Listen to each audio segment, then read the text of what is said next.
त्वरक या त्वरित्र ऐसे उपकरण होते हैं जिनके द्वारा परमाणुीय आवेशित कणों, इलेक्ट्रॉन, प्रोटॉन, न्यूट्रॉन, अल्फा कण आदि को त्वरित कर उनकी गतिज ऊर्जा में वृद्धि की जाती है।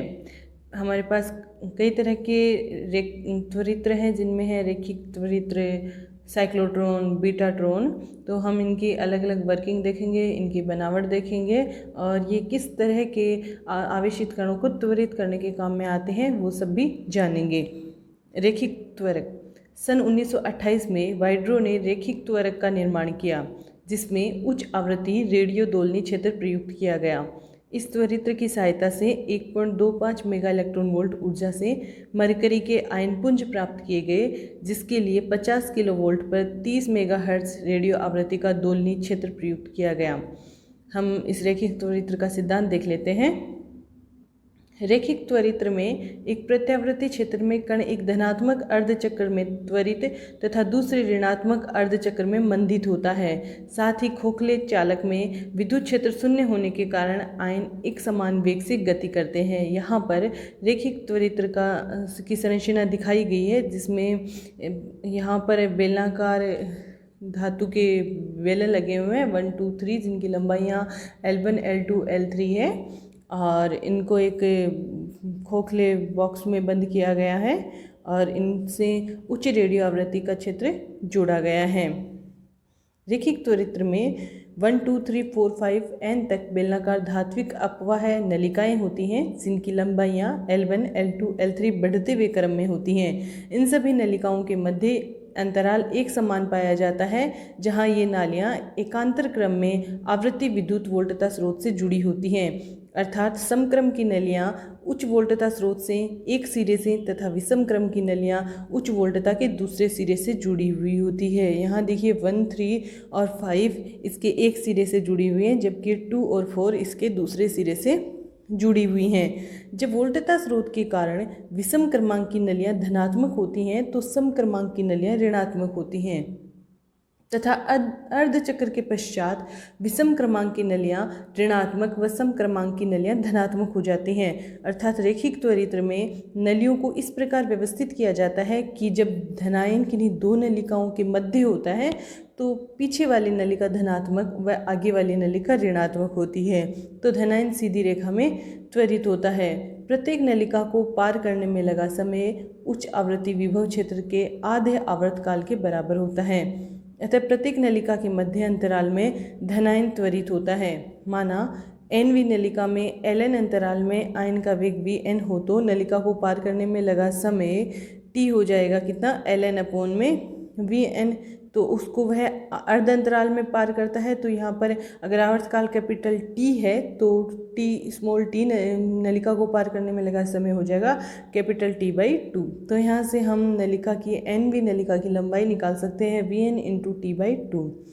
प्रत्येक नलिका अंतराल में यदि आयन की ऊर्जा में वृद्धि इलेक्ट्रॉन वोल्ट के बराबर हो तो NV नलिका को पार करने पर आयन का वेग 12mVn² कितना हो जाएगा NeV, क्योंकि यहाँ पर यह n बार त्वरित हो चुका है, n नलिकाओं में से गुजर चुका है तो NeV के बराबर होगी गतिज ऊर्जा।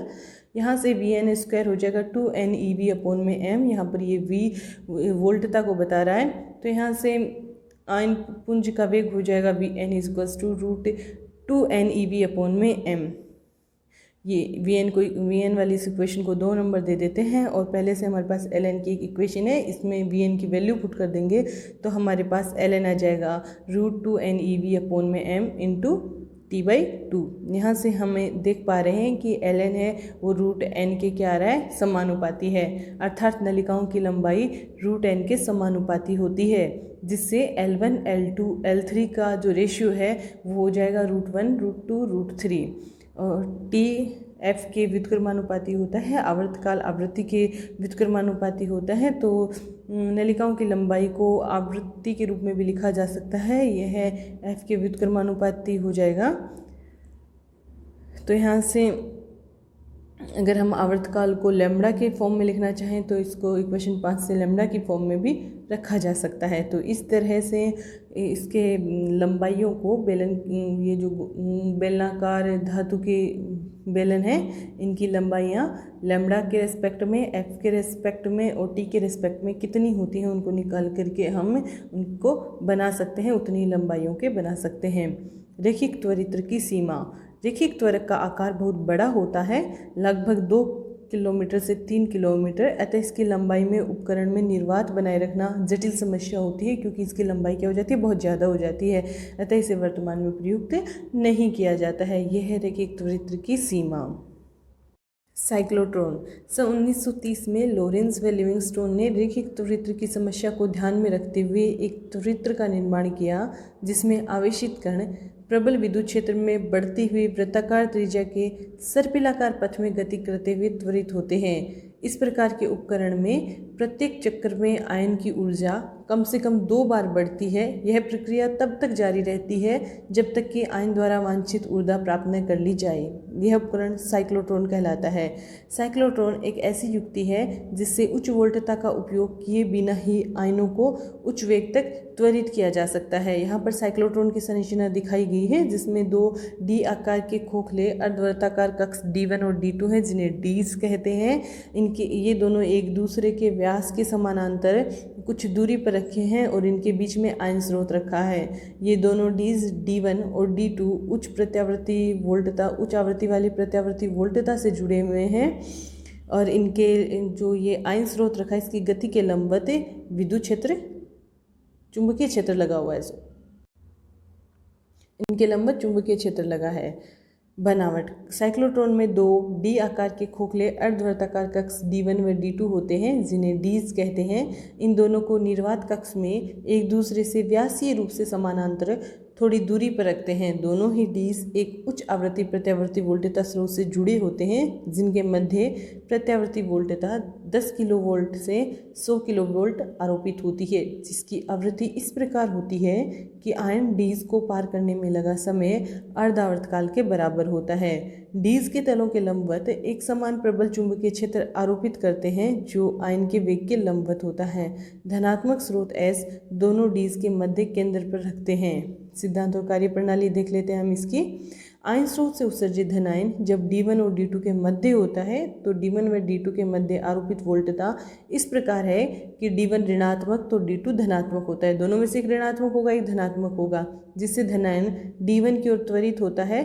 परंतु जब धनायन डीज में गति करता है तो वह एक समान वेग से वृत्ताकार पथ में गति करता है। वह डीज को पार करने में लगा समय आरोपित वोल्टता के आधे आवर्तकाल के बराबर होता है। माना आयन का द्रव्यमान m व आवेश q हो तो लंबवत चुंबकीय क्षेत्र के कारण लगने वाला चुंबकीय बल F vector is equals to क्या हो जाएगा, q v vector cross of b vector.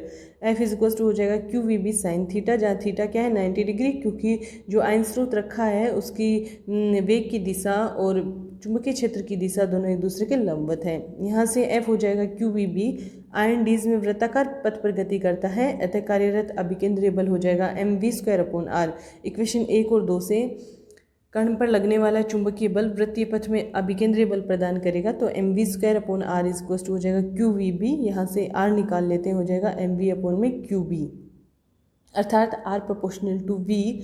अतः जैसे जैसे धनायन का वेग बढ़ता है वह उच्च डीज में चला जाता है, मतलब जो डीज है उनमें जिस वृत्ताकार पथ में गति करता है उससे अगले वृत्ताकार पथ में चला जाएगा। यदि आयन को डीज का अर्ध चक्र पूरा करने में लगा समय t हो तो t क्या हो जाएगा, जो हमने प्रत्यावर्ती वोल्टता स्रोत लिया है उसके आवर्तकाल का हाफ, तो t is to t/2। t को हम लिख सकते हैं 2π/ω, तो ये हो जाएगा π/ω।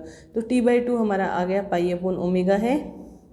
ओमेगा को v/r कर देंगे तो ये हो जाएगा πr/v, तो t/2 आ जाएगा πr/v।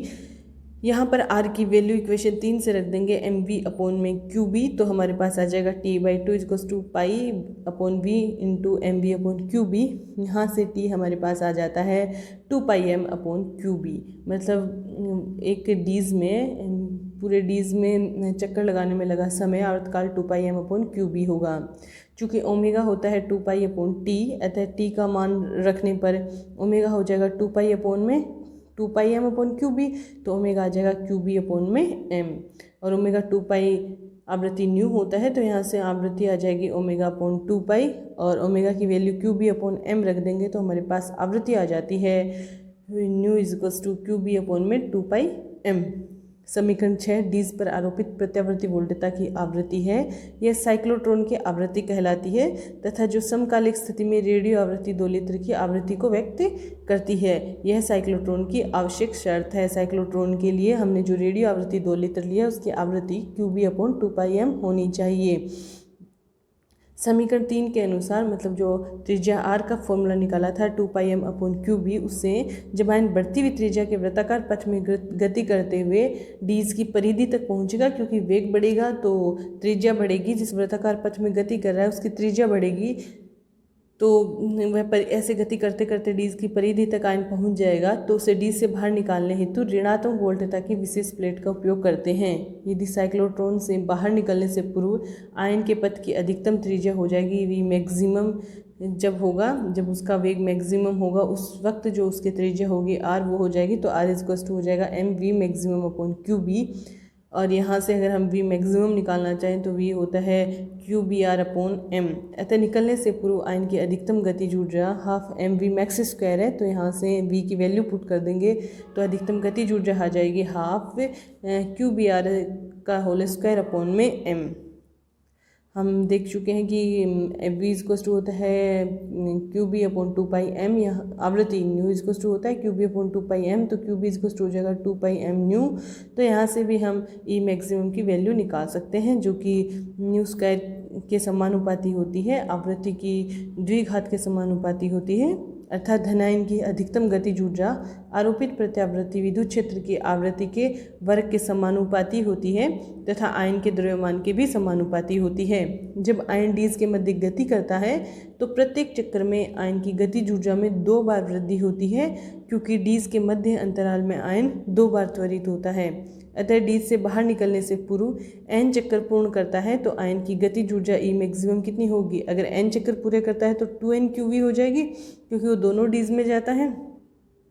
तो ½ QBr² को 2n/QV के बराबर रख देंगे, क्योंकि एक वृत्ताकार पथ में गति के दौरान वह 2 बार क्या हुआ है? त्वरित हुआ है, इसलिए यहाँ पर 2n/QV आया है। और n उसने वृत्ताकार चक्कर पूरे किए हैं, तो 2n टाइम्स वो क्या हुआ है?